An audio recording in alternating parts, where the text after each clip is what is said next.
Kveikjan, á kveikjan.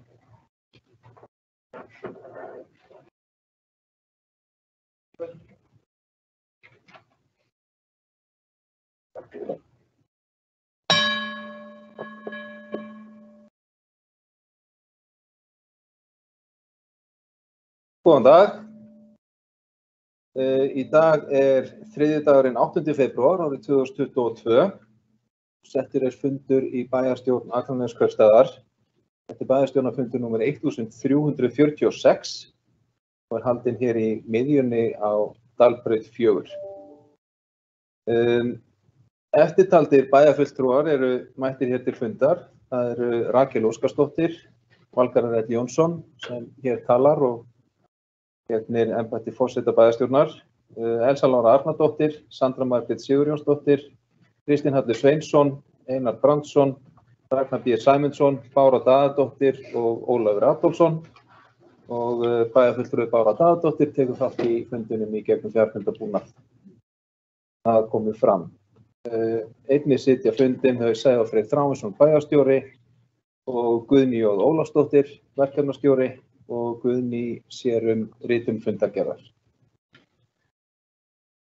Ég býð fundarmenn velkomna til fundar og áður en við göngum til dagskrár og umræðna þá gerir forseti hér dagskrárbreytingatillögu og ég legg til að 5. fundarliður, hleðslustöðvar samningur verði felldur niður, verði ekki tekið fyrir á þessu fundi og tekin út af dagskrá fundarins.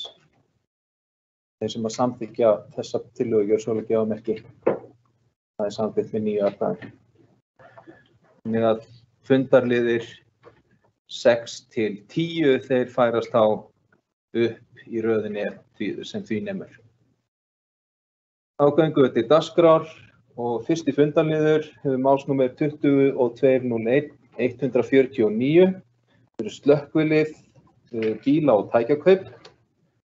En 2 tilboð bárust í kaup á stigabíl fyrir slökkvilið Akraness og Hvalfjarðarsveitar og annað upp á 115 milljónir frá Fastus ehf. Og hins vegar upp á 91.833.300 krónur frá Ólafi Gíslasyni og KHF eldvarnamiðstöð. Kostnaðaráætlun var 95 milljónir. Skipulags- og umhverfisráð lagði til við bæjarstjórn á fundi sínum þann 31. janúar 2022 að samið yrði við lægstbjóðanda kaup á stigabíl fyrir slökkvilið Akraness og Hvalfjarðarsveitar.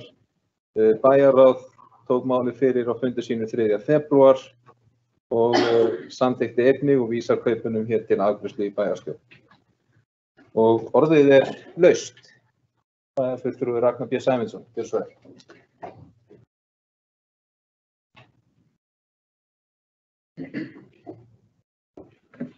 Forseti, bæjarfulltrúar og aðra sem á hlýða.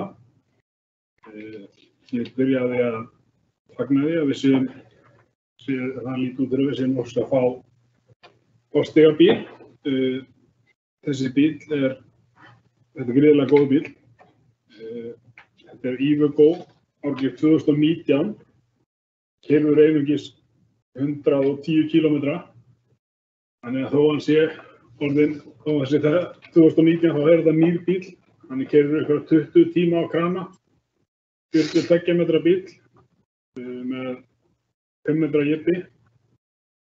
Eins og ég sagði bara gríðarlega góð kaup og tímabær og ég held að sé allir sammála það að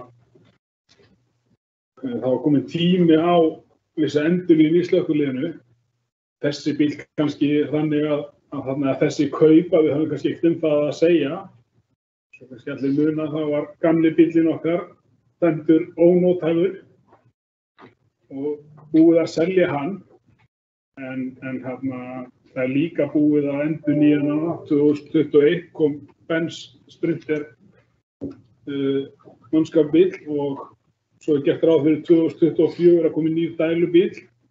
Við erum aðili núna að heildarútboði hjá ríkiskaupum með 10 öðrum sveitarfélögum Þannig að ég vil bara fyrst og fremst fagna því að við séum að taka þetta skref með þennan bíl og fagna bara þessari uppbyggingu á tækjakosti slökkviliðsins. Takk fyrir.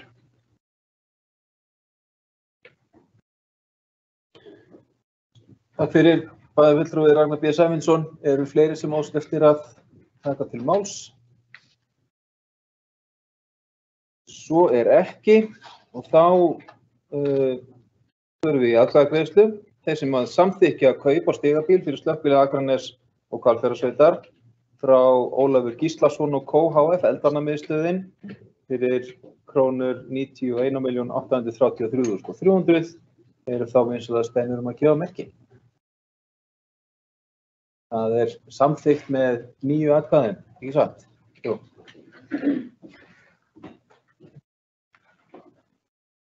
Við förum í annan fundarlið, þannig að málsnúmer 21.12.183. Samkomulag vegna hlutastarfandi slökkviliðsmanna á Akranesi. Fyrirleggja drög að samningum vegna hlutastarfandi slökkviliðsmanna á Akranesi, en breyting varð á áramótin og fara nú kjör slökkviliðsmanna alfarið samkvæmt ákvæðum kjarasamnings Sambands íslenskra sveitarfélaga og Sambands slökkviliðs og sjúkraflutningamanna.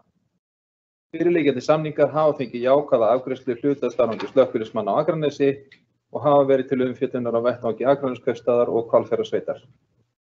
Málið var kynnt í vinnuhópi sveitarfélagana málefni slökkviliðsins þann 27. janúar síðastliðinn, en Hvalfjarðarsveit á eftir að taka málið formlega fyrir á vettvangi sveitarstjórnar.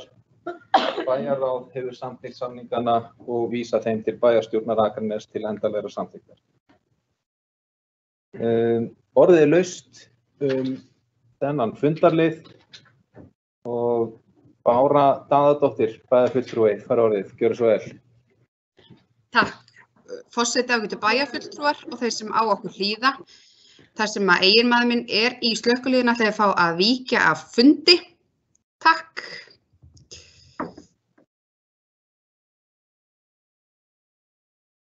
Takk fyrir það óskast á fært til bókar að bæjarfulltrúi Bára Daðadóttir víkur af fundi við umræðu og afgreiðslu þessa fundarliðar og orðið er þá laust annan fundarlið.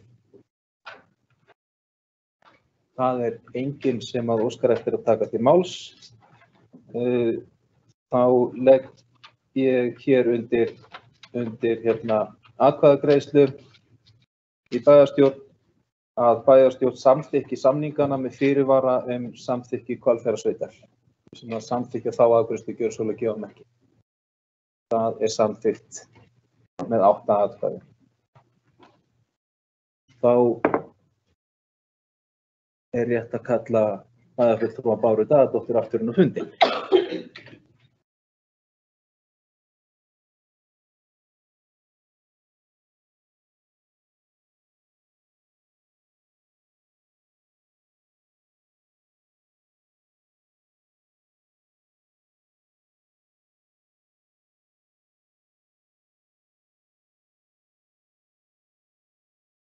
Það er þá bókað að bæjarfulltrúi Bára Daðadóttir tekur sæti á fundinum að 9 og við förum í 3. fundarlið.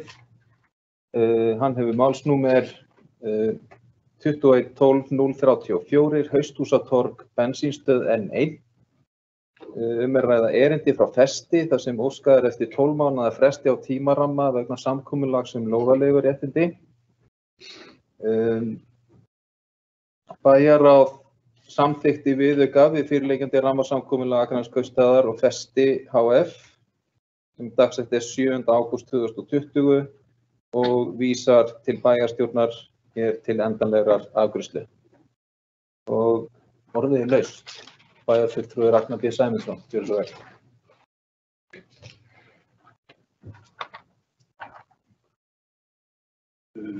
Forseti, bæjarfulltrúar og aðrir sem á hlýða. Við erum að ræða samning við Festi hf. Uppbyggingu við Hausthúsatorg. Eins og forseti fór yfir áðan barst beiðni 12 mánaða seinkun á því samkomulagi sem áður hefði verið gert. Og ef við rifjum það aðeins upp þá er það þannig að Akraneskaupstaður og Festi gera með sér samning það að Akraneskaupstaður yfirtæki þær lóðir við Þjóðbraut sem yfirtæki stendur á í dag og við Dalbraut, sem stekkjarverkstæði og bensínafgreiðsla. Inn í þeim samningi var að Akraneskaupstaður annaðist deilu og aðalskipulagsbreytingu og eftir auglýsingu í B-deild þá hefði Festi 24 mánuði til að byggja upp.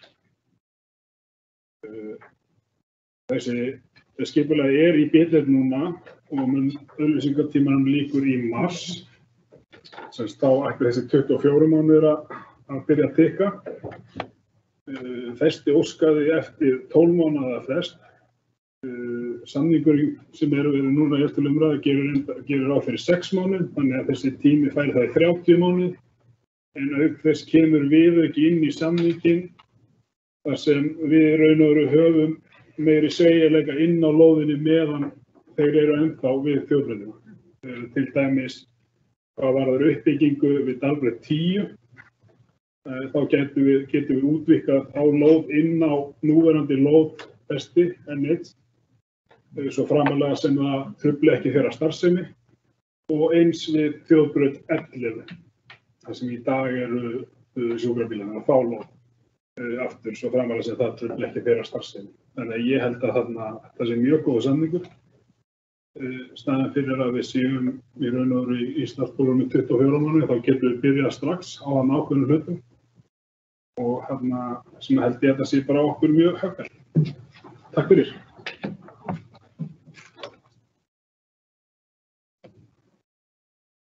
Takk fyrir, bæjarfulltrúi Ragnar B. Sæmundsson. Eru fleiri sem óska eftir að taka til máls?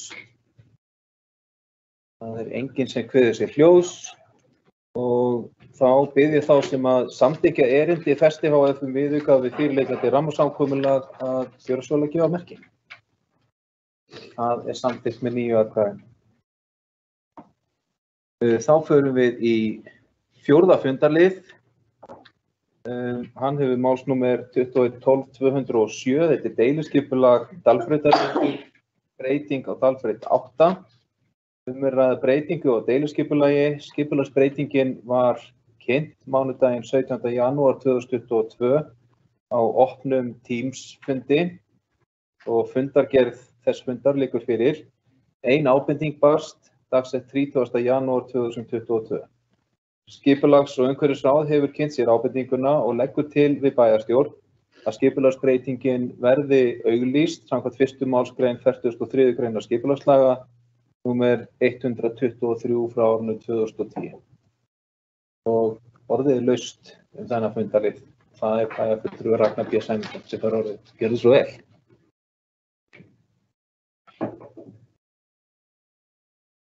Forseti bæjarfulltrúar sem á hlýða. Þau leiðilegu mistök urðu við vinnslu þessa máls að á kynningafundinum sem fór fram 17. janúar þá var fresturinn til að skila inn athugasemdum auglýstur 24. janúar. En hins vegar auglýsingun sem kom á síðu bæjarins var 31. janúar. Það barst engin athugasemd fyrir 24. En eins og kom fram hjá forseta þá barst ein athugasemd 30. janúar. Þetta er bara leiðileg mistök en hafa svo sem engin áhrif á vinnsluna. En kannski bara rétt að það komi fram. Núna tekur við þá náttúrulega bara þetta 6 vikna tímabil.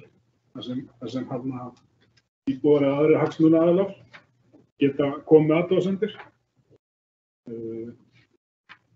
Breytingin sem slík er mest, hún snýr kannski, það eru stækkun á bílakjallara og það er náttúrulega stækkun á neðstu hæðinni.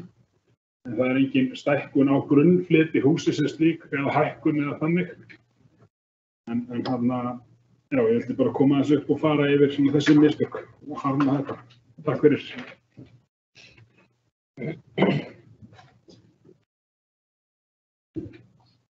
Takk fyrir, fulltrúi Ragnar B. Sæmundsson og orðið er laust 4. fundarlið. Það enginn sem kveður sér hljóðs og þá sú tillaga sem liggur fyrir til samþykktar í bæjarstjórn, til afgreiðslu hjá bæjarstjórn, að auglýsa deiliskipulagsbreytingu á Dalbrautarreit vegna lóðar við Dalbraut 8. Skipulagsbreytingi verði auglýst samkvæmt 1. málsgrein 43. greinar skipulagslaga númer 123 frá árinu 2010. Þessi samþykkja þetta gjör svo gefa merki. Það samþykkt með 9 atkvæðum. 5. fundarliður eftir dagskrárbreytingu þá fundargerðir bæjarráðs á árinu 2022, málsnúmer 2201-002 og lagðar fram 2 fundargerðir, fundargerð númer 3487 frá 27. janúar síðastliðnum og númer 3488 frá 3. febrúar síðastliðnum. Og orðið laust fundargerðir bæjarráðs. Það enginn sem að kveður sér hljóðs, með þessar 2 fundargerðir bæjarráðs teljast á framlagðar. 7. fundarliður, málsnúmer 2201-003, fundargerðir velferðar og mannréttindaráðs á árinu 2022 og lagðar fram 173. fundargerð ráðsins frá 28. janúar síðastliðnum og 174. fundargerð frá 1. febrúar síðastliðnum. Orðið laust fundargerðir velferðar og mannréttindaráðs. Það enginn sem kveður sér hljóðs og þar með teljast þær framlagðar. 8. fundarliður hefur málsnúmer 2201-004 fundargerðir skóla- og frístundaráðs á árinu 2022 lögði fram 1 fundargerð númer 183 frá 1. febrúar síðastliðnum. Orðið laust fundargerð skóla- og frístundaráðs. Það enginn sem óskar eftir að ræða hana. Telst hún þá framlögð. 8. fundarliður. Forseti aðeins að ruglast hérna.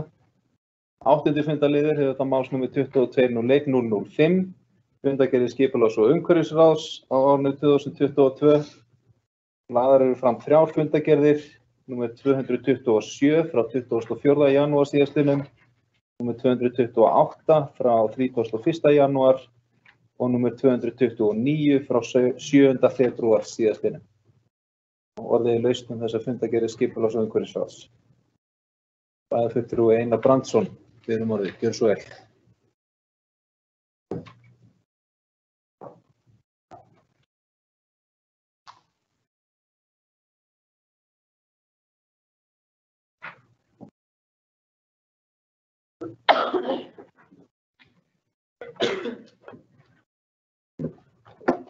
Já, forseti ágætu bæjarfulltrúar. Það sem mig langar að koma inn á í þessum fundargerðum á kannski ekki beint við fundargerðirnar sjálfar, en ég ætla að nota með tækifærið af því að í 3. lið fundargerð 228 sem þá hringtorg á Akranesvegi sem ég er búinn að koma inn á hér fyrir í þessum ræðustól, en það sem að vegagerðin nefnd frá nafn, þá ætla ég aðeins að svindla og koma hérna að og reyna að sá kannski einhverjum fræjum í okkar hóp, því að fyrir stuttu þá lagði vegagerðin fram drög af vegtengingum frá Hvalfjarðargöngum og að Borgarfjarðarbrú, og ef við horfum á þær tillögur sem koma fram að þá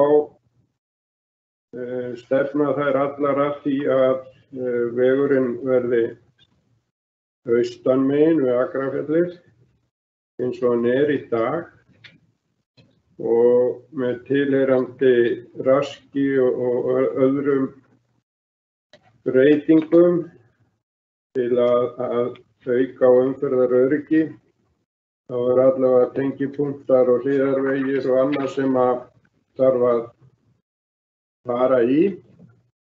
En í júní 2009 þá kom út umhverfismat á þverun Grunnafjarðar í júní 2009 og þar tekið fram í þeirri greinargerð sem fylgir umhverfismatinu að vegurinn austan megin við Akrafjall og upp í Borgarnes henti í rauninni ekki vel fyrir tvöföldun á veginn. Og þar meðal annars talið sem ágalli að það þurfi margar tengingar á þessum vegarköflum og það í rauninni stefni umferðaröryggi í hættu sú uppbygging ef að það væri farið í hana. Þannig að það skýtur svolítið skökku við að vegagerðin skuli eingöngu þá horfa á þessa leið. Við höfum haldið inn í okkar aðalskipulagi svæði til þess að hægt væri að byggja upp þennan veg sem var þá áætlaður að færi yfir Grunnafjörð. Í skýrslunni eða greinargerðinni með þessu umhverfismati ekki sjáanlegt að það hafi verið neinir stórir ágallar á því að leggja veginn þar ef að yrði gætt að því sem að bent á. Þannig að mér fannst í rauninni ekki tími kannski til þess að fara í mikla rannsóknarvinnu og skoða af hverju allt í einu þetta vegarstæði dettur út sem möguleiki. Einhvern tíma held ég samt sem áður að það náttúrulega sveitarfélagi Hvalfjarðarsveit sem hefur ákveðið skipulagsvald yfir þessu og ég held að þau hafi tekið veg út af aðalskipulagi en það ekki þar með sagt að það að loka á þessa hugmynd því að eitt af því sem var kannski ekki skoðað á þeim tíma sem að þetta umhverfismat gert en orðinn stór póstur í öllum þeim framkvæmdum sem við gerum í dag. Það þetta margumtalaða kolefnisspor. Þannig að það væri alveg vinnandi til þess að koma einhverju umræðu á stað þann möguleika að skoða sem sagt á Grunnafjarðar leiðina. Hvernig við kannski komum því til skila, það getur við rætt en ég held að það þurfi allavega að nefna þetta þannig að þetta komi hugsanlega á blað aftur sem möguleiki því að þetta styttir alla leiðir að vestan og inn á svæði hjá okkur og þá ekki síður kannski inn á höfuðborgarsvæðið og ég held að sé engin ágreiningur það að þessi leið yrði mikið öruggari til umferðaröryggis og í rauninni held ég að sem sagt allir tengivegir sem eru þá hugsaðir í þessum nýju tillögum, þeir eru í rauninni til staðar ef að Grunnafjarðarleiðin farin. Og það má nefna til dæmis bara öryggi eins og að ef einhver óhöpp gerast og þarf að koma fólki á sjúkrahús þá ennþá styttra til dæmis að fara Grunnafjarðarleiðina. Þannig að ég ætlaði svona að kasta þessu hérna fram. Ég veit að þetta kannski tilheyrir ekki beint fundargerðinni sem slíkri. En ég held að við sem sveitarfélag þurfum að taka upp þessa umræðu og fá í rauninni metið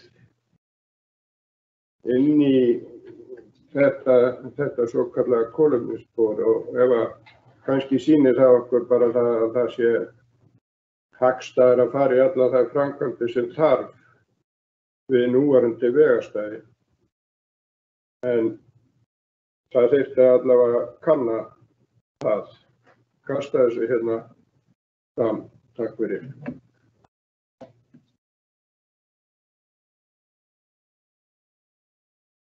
Takk fyrir, bæjarfulltrúi Einar Brandsson og orðið laust fundargerð skipulags- og umhverfisráðs. Bæjarfulltrúi Rakel Óskarsdóttir. Gjörðu svo vel.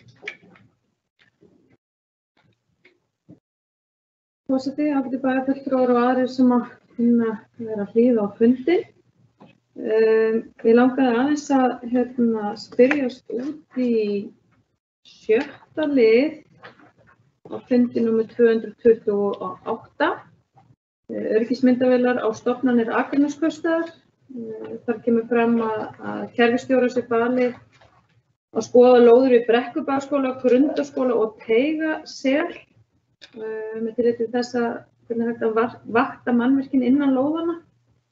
Við langar svona bara að forvitnast þetta verkefni, hvað drífur okkur áfram í þessu og líka af hverju við tökum bara 3 stofnanir, hvort við séum ekki að kortleggja að reyna að taka þetta allt eða hvort að þetta sé bara byrjun á því sem koma skal. Þannig að það væri bara svona ágætt að fá að vita svona tilur þessa verkefnis og hvernig þá við sjáum það stækka til allra stofnana og mannvirkja sem að Akraneskaupstaðar á. Takk. Takk fyrir, bæjarfulltrúi Rakel Óskarsdóttir og bæjarfulltrúi Ragnar G. Sæmundsson. Gjörðu svo vel.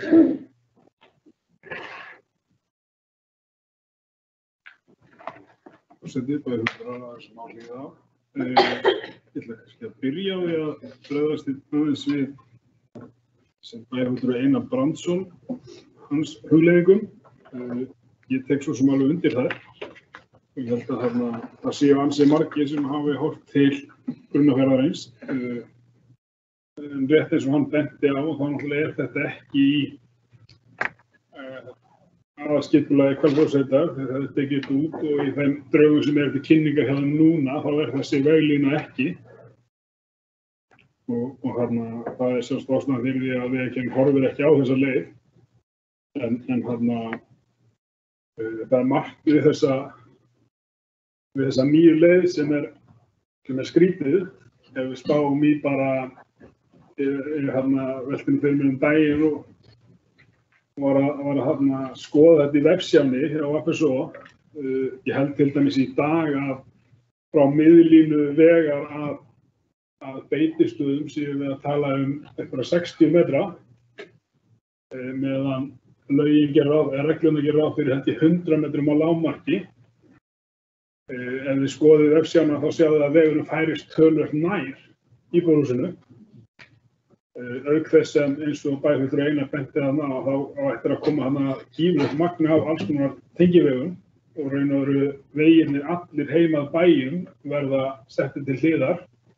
Þannig að það fer líka mjög mikið land þarna undir, mjög mikið ræktarland, meðan ef við værum að tala eins og var í umræðinni með Grunnafjörðinn að hann kæmi þarna upp hjá Súlunesi og þar og færi yfir fiskileggjaflóan og melaflóan og þar. Þá er það mun minna ræktuðu landi, þannig að það er margt þarna í þessu. Það töluvert mikið undirgöngum og annað, þetta er mjög kostnaðarsamur líka vegur.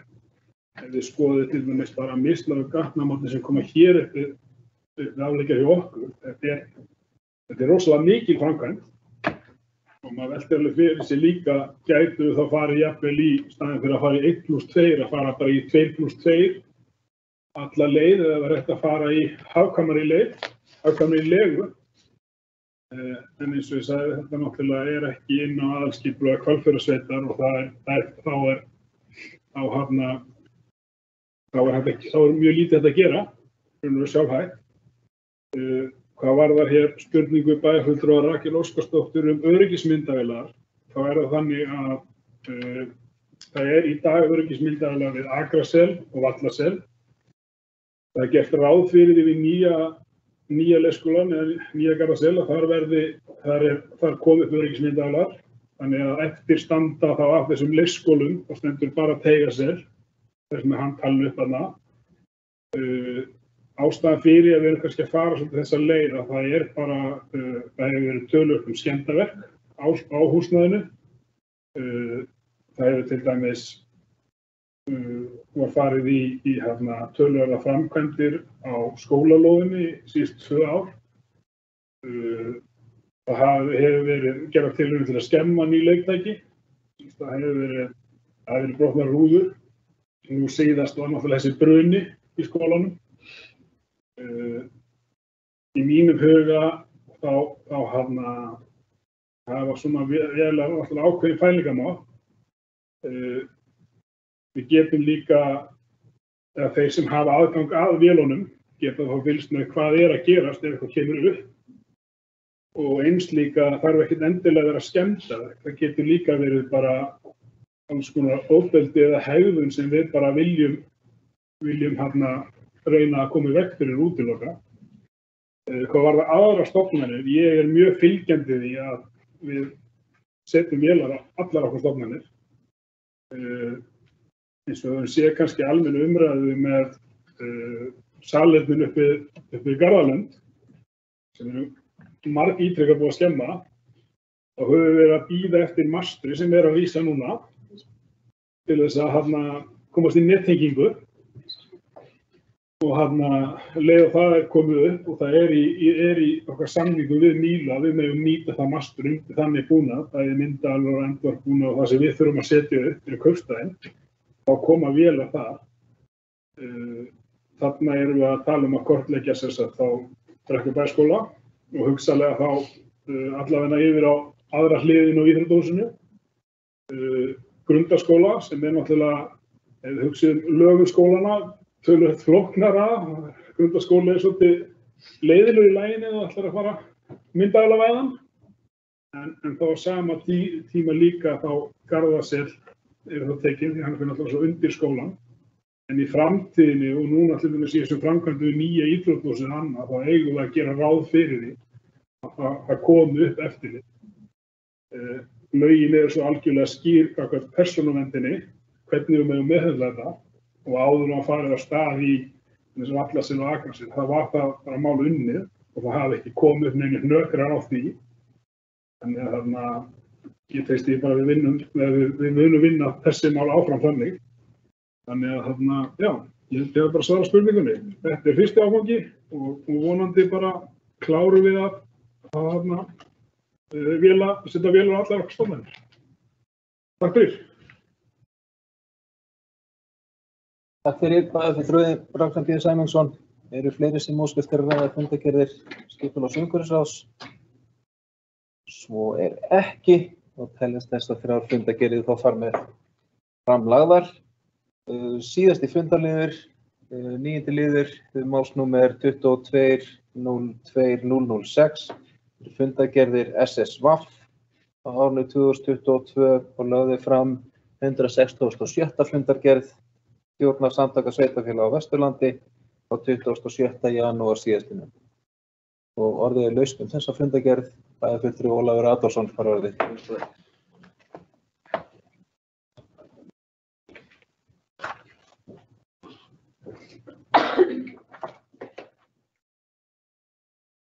Herra forseti, ágætu bæjarfulltrúar.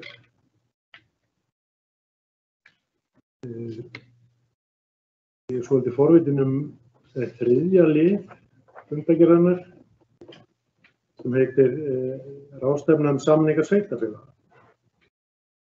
Þannig að má með vexti að ég stóð í þeirri meiningu og ég vissi ekki betur en það væri á dagskrá að við ætluðum að halda fund eða ráðstefnu samninga sveitarfélaga og þá kannski sérstaklega á Vesturlandi. og mér langar því til að spyrja í ljósi þess að samkvæmt þessum fundalið hefur verið ákveðið að slá þessar ráðstefnu á frest fram með sveitarstjórnarkosningar.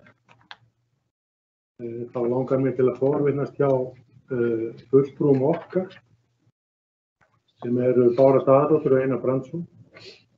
Í fyrsta lagi hvort að hvernig umræðurnar hefur verið svona, ég veit auðvitað mun ekki greina frá afstöðu einstakra aðila, en hvernig umræður hefur verið í þessa veruna og hvort það hefur greitt atkvæði þetta eða hvernig mann hefur komið staði að þeirri niðurstöðu að ákveða að fresta ráðstefnu.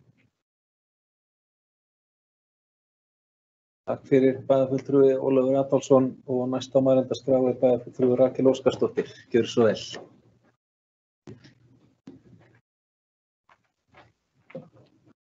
Forseti, ágætu bæjarfulltrúar og aðrir sem á hlýða, ég kem hér upp og tek heilshugar undir orð bæjarfulltrúa Ólafs Adolfs þennan lið. Þetta mikið vonbrigði að þetta skuli vera lendingin og því þetta er nú búið að vera eitt af verkefnum núna fyrir COVID held ég, að þessu búið að vera endurtekið frestað.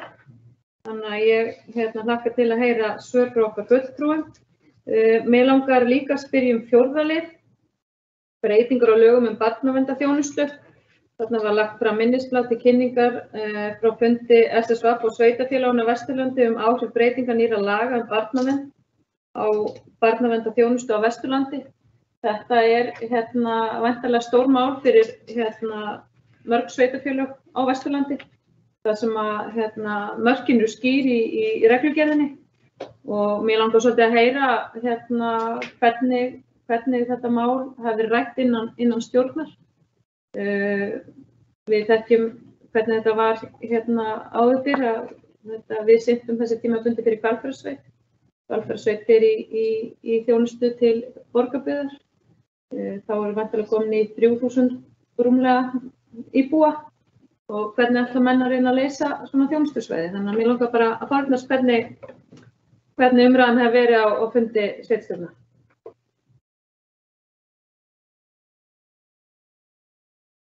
Takk fyrir bæjarfulltrúi Rakel Óskarsdóttir og næstur á mælendaskrá trúi ég sé bæjarfulltrúi Einar Brandsson. Gjörðu svo vel.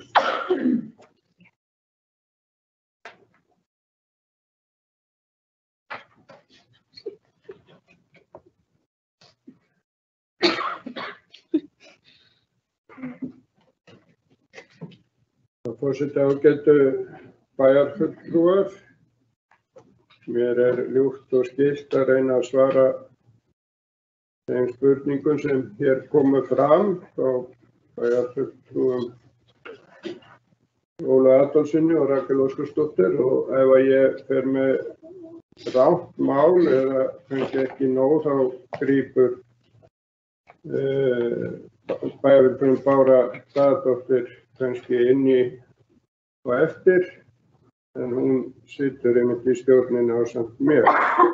Hvað var það þriðja liðinn, þá var þetta töluvert umræða það og ég held að það hafi alveg komið í ljós að þetta voru ákveðin vonbrigði að við myndum ekki ná þessu, eða það var allavega ekki meiri hluti fyrir því að halda ráðstefnuna fyrir kosningar við tímasetningin sem var síðast ákveðin. Það er náttúrulega búið að fresta þessu, ég held að sé að verða 2 ár síðan að við ætluðum að halda þessa ráðstefnu fyrst, en þá kom eitthvað upp á sem að hefur tafið það að við gætum hist. Og ég held að þetta sé 3. eða 4. tímasetningin sem við erum þá að tala eða þetta verður í haust. En umræðan var aðallega sú að við frestum þetta átt að vera núna að því að það eru sameiningarkosningar á Snæfellsnesinu sem að voru eiginlega konar með dagsetningu, en svo bregst það og þeim kosningum frestast, þannig að þá hefði fundurinn svona lent ofan í því og menn vildu það helst ekki og þá var talað að það eru eftir þær kosningar. Þá var orðið komið svo nálægt sveitarstjórnarkosningunum, sögðu menn, og umræðan svona, gekk það. Ég lagði það til að það væri ekkert slæm tímasetning að halda þetta á þeim tímapunkti þegar að kannski lægi fyrir nýju listar, því að eitt af áhyggjunum hjá fólkinu í stjórninni var það að það væri töluvert fjöldi af fulltrúum sem væri að fara úr sveitarstjórnum og svo kæmi þá nýir í staðinn. Þannig að í rauninni þyrfti að halda þingi fyrir þessa nýju aðila þegar þeir væru komnir en ég sem sagt stakk upp á því að þegar listarnir væri svona farnir að vera klárir þá gæti verið ágætt tímasetning að hafa þingið eða sem sagt ráðstefnuna, því að þá gætu bæði þeir sem væri að fara út en hefðu samt áhuga sótt ráðstefnuna og þá þeir sem væri hugsanlega að koma inn í sveitarstjórnir, þeir getur líka haft val að koma. En niðurstaðan var sem sagt þessi, það var greinilega meiri hluti fyrir því að fresta og það var í rauninni engin mótmæli við því að við myndum fresta ráðstefnunni. Hvað varðar fjórða liðinn, breyting á lögum um barnaverndarþjónustu, þá var þetta aðallega umræða fund sem var haldinn á netinu og það var svona dregin saman ákveðin svona niðurstaða af þeirri umræðu sem var í rauninni svo rætt en eftir sem áður eru menn svona svolítið í lausu lofti. Það verða öllum líkindum þessi 3 svæði áfram í barnaverndarmálum sem Akranesverður sér og að því við erum það mörg að okkur það alveg full leyfilegt en hinn svæðin sem það Borgarfjörður, Skorradalur, Hvalfjarðarsveit og Dalabyggð og svo Snæfellsnesið. Þessi svæði þurfa öllum líkindum að sækja undanþágu frá fjöldatakmörkunum en munu samt sem áður sinna sínum svæðum. Það var aðeins rætt í rauninni sem sagt þessar breytingar sem þá hugsanlega verða og því að það fullt af atriðum sem falla undir barnaverndarnefndir í dag sem í rauninni fara ekki til þessarar hvað kölluð það umdæmisráð það kallað en umdæmisráðin að taka fyrir í rauninni hvort eigi að fara með mál fyrir dómstóla. Þá verið að tala kannski sviptingar á forræði og annað. Önnur mál í rauninni halda áfram hjá sveitarfélögunum þannig að menn ræddu svona aðeins hvernig menn sæju það. Og það voru svona, margar skoðanir á þessu. En í rauninni var þetta bara umræða og ekkert sem var ákveðið þannig laga nema að það þyrfti að taka sem sagt umræðuna hvert við myndum fara hver fyrir sig og hvaða umdæmisráð við myndum, eða hvort það yrði sem sagt á 1 fyrir allt landið eða 2, 1 fyrir höfuðborgarsvæðið og 1 fyrir landið eða hvort það yrði umdæmisráð þá eftir því sem að svæðum sem samtökin skiptast niður á. Þannig að sjálfsög ekkert ákveðið en þetta er umræða sem að í rauninni allt of seint á ferðinni. Lögin taka gildi við sveitarstjórnarskipti í vor, í maí. Þannig að það þarf í rauninni að vera klárt þá hvar og hver leitar með sína aðild að umdæmisráði. Vonandi að þetta hafi skýrt eitthvað en ég hef allavega ekki meira í bili málið að segja. Takk fyrir. Takk fyrir bæjarfulltrúi Einar Brandsson og næstur fær orðið bæjarfulltrúi Kristinn Hallur Sveinsson. Gjörðu svo vel.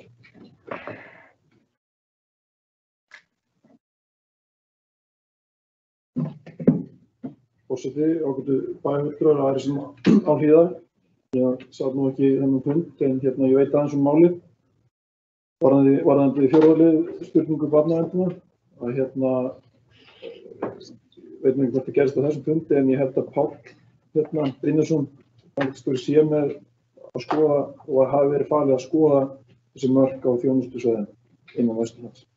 Við náttúrulega Akranesi stendur þannig að við uppfyllum bæði skilyrðin, getum haft rekum bara á fína barnavernd og erum með mjög hæft starfsfólk í því, auk þess að við erum komin upp fyrir þessi umdæmisráðs mörk, þannig að við gætum rekið það sjálf ef við vildum. Hins vegar náttúrulega miklar kröfur gerðar á starfsfólk, þá sem sitja í þessu umdæmisráði. Það er skipað til 5 ára, þannig að það nær fram yfir sveitarstjórnarkosningar og það er gert skylda að fólk hafa allavega 3 ára reynslu í málefnum barnaverndar og þannig að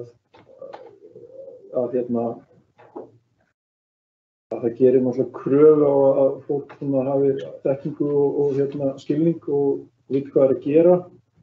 Þannig að eins og Einar Brandsson kom inn og þá svo sem ekkert alveg komin botn það hvernig sveitarfélögin gerir þetta bara heilt yfir á landinu.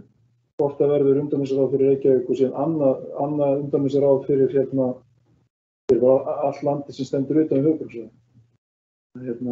Að þetta er eitthvað sem að væntanlega fæst botni fyrir kosningar. En eins og ég segi þá Páll Brynjarsson að fara yfir þetta fyrir hönd sveitarfélaga á Austurlandi. En eins og ég sagði þá erum við náttúrulega í þeirri stöðu að geta svolítið ráðið þessu sjálf. Takk. Takk fyrir bæjarfulltrúi Kristinn Hallur Sveinsson og orðið er laust við fundargerðarstjórnar SSVAF. Það er ekki fleiri sem að bæjarfulltrúi Ólafur Adolfsson. Það er orðið, gjörðu svo vel Ólafur.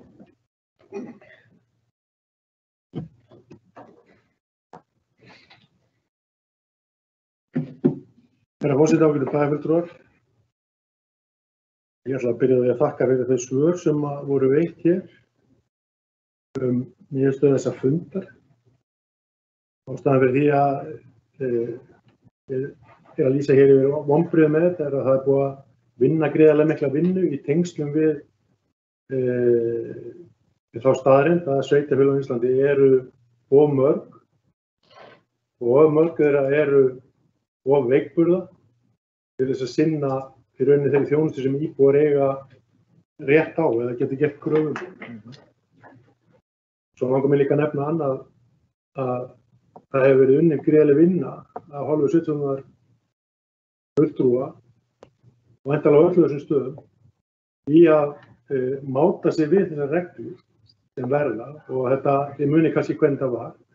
Það kom fyrst fram breyting á sveitarstjórnarlögunum þar sem var gerð skylda íbúafjölda að ekkert sveitarfélag yrði með færri íbúa en 1000 og síðan var því breytt og hefur verið möguleg undan því í rólegheitunum. Í aðdraganda þessara reglusetningar eða lagasetningar var auðvitað búið að vinna gríðarlega vinnu og við munum vel eftir því hér að hafa farið á fleiri en einn og fleiri en 2 og fleiri en 3 fundi. Það sem var verið að nefna kosti og auðvitað einhver leyti kannski ókosti með sameiningar. Ég hef líka áhyggjur af því að það getur orðið töluverða endurnýjun á bæjarfulltrúum og sveitarstjórnarfulltrúum með það sem maður heyri hér á Vesturlandi. Þá erum við í raun að fresta umræðinni langt inn á næsta kjörtímabil. Og ég spái því að við munum lenda í kannski álíka krísu og við erum að lenda í núna rétt fyrir árið 2026 þegar lögin eiga endanlega að taka gildi. Og þetta mun líka seinka þeirri umræðu að hvernig ríki og sveitarfélög munu skipta tekjum. Það verður auðvitað horft á þennan þátt sterklega í því sambandi og það eðlilegt að sveitarfélögum hafa lítið orðið ágengt í samtalinu við ríki meðan að við komum á engan hátt til móts við þær kröfur að sveitarfélög verði færri og verði stærri.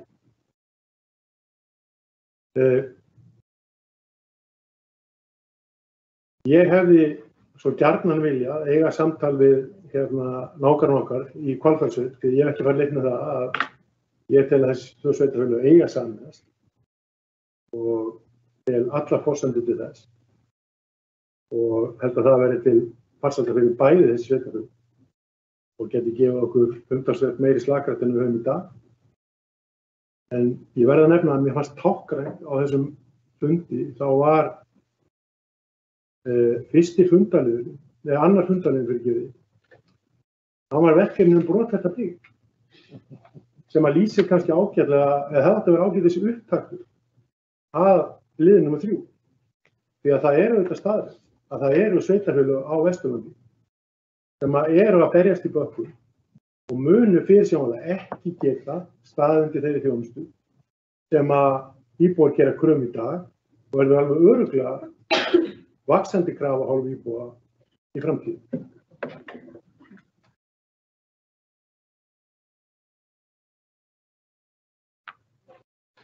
Takk fyrir, bæjarfulltrúi Ólafur Adolfsson.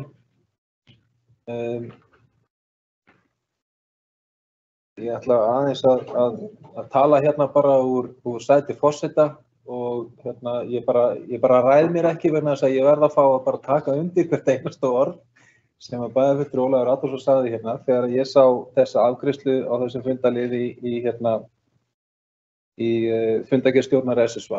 Þá var ég fyrir sömu vonbrigðum og bæjarfulltrúar hafa lýst hérna að okkur skildi ekki auðnast að koma þessari ráðstefnu sameiningar sveitarfélaga á laggirnar.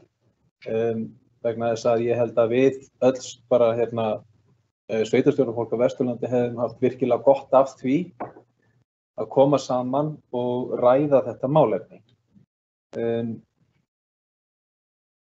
Ekki endilega, áhugi minn sprettur ekki endilega því að ég hafi svo óbóðslegan áhuga á því að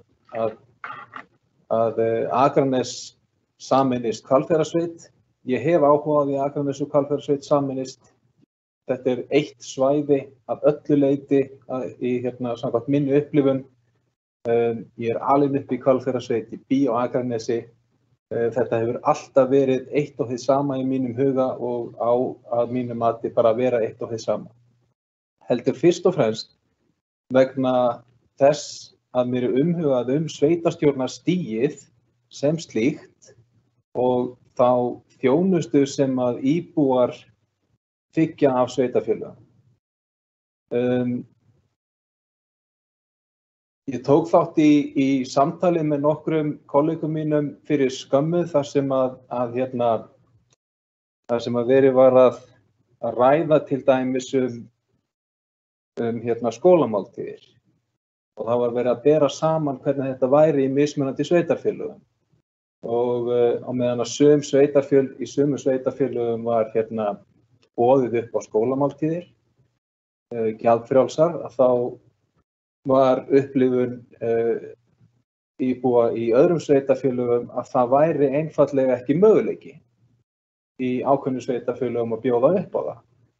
Og ef að þetta fer að verða þróunin að að það fer eftir mismunandi sveitarfélögum hvaða þjónustu og hversu mikla þjónustu og hversu góða þjónustu hægt að bjóða íbúum,